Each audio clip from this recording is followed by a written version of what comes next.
La ville a décidé d'apporter son soutien et de participer à l'effort national en faveur de la santé publique de nos concitoyens. Et la ville avait d'ores et déjà mis en place depuis le mois de mars 2020 un centre municipal de santé. Nous avons candidaté auprès de l'Agence régionale de santé. Nous avons ouvert ce centre de vaccination dès le 18 janvier 2021, qui fonctionne avec 12 personnes, 12 salariés de la ville. Et donc, ça a un coût qui est estimé d'ailleurs par l'Association des maires de France pour un centre comme le nôtre, à près de 25 000 € par mois.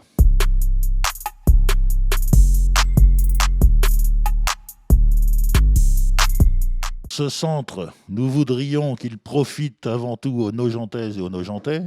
C'est pour ça que nous avons mis en place un système de réservation avec un numéro de téléphone spécifique.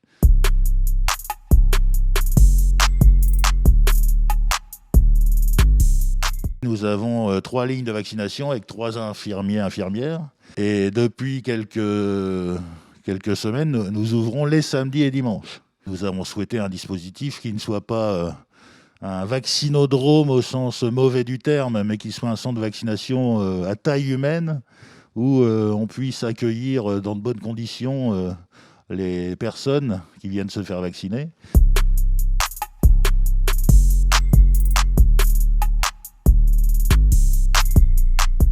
On est encore limité. On avait été capable pour la grippe H1N1 d'utiliser le marché couvert et d'en faire un grand vaccinodrome qui avait très bien fonctionné. C'est à peu près ce niveau qu'il faudrait retrouver. Il faut que le vaccin devienne un bien public. Ça nous permettrait de fabriquer ce vaccin dans tous les laboratoires aujourd'hui disponibles en France, et il y en a de nombreux, plutôt que de laisser la fabrication uniquement au laboratoire de Pfizer. Et l'État devrait s'appuyer beaucoup plus sur les collectivités territoriales qui en effet maîtrisent leur terrain, connaissent leurs habitants.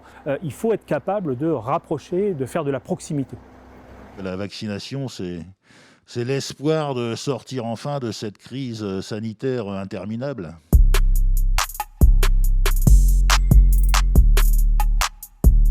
On est ouvert de 9h à 12h30. Après, ça reprend à 14h30 jusqu'à 18h30. Donc, ils arrivent, ils se présentent, ils donnent leur nom, leur prénom. Ensuite, on vérifie s'ils sont bien inscrits. On pointe leur arrivée. Ensuite, on leur demande donc de patienter sous le barnum. On leur donne le questionnaire. S'il y a besoin, le médecin donc voit le patient. Ensuite, il rentre dans la salle d'attente. Après sa vaccination, donc on l'invite à aller en salle de repos pendant 15 minutes.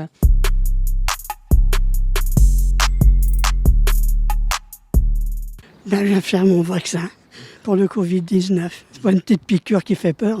D'une part, j'étais confiant et d'autre part, il faut le faire. C'est une nécessité pour tous, me semble-t-il.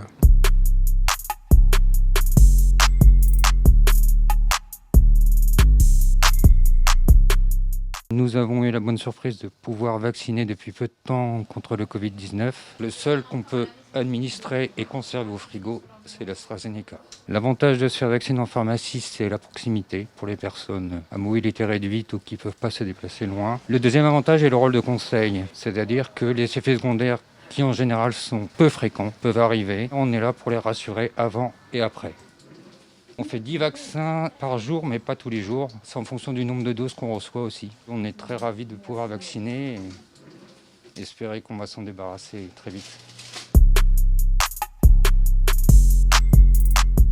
Les patients nous demandent spontanément un rendez-vous ou alors nous-mêmes on identifie les patients éligibles et puis à partir de là on établit une liste d'attente.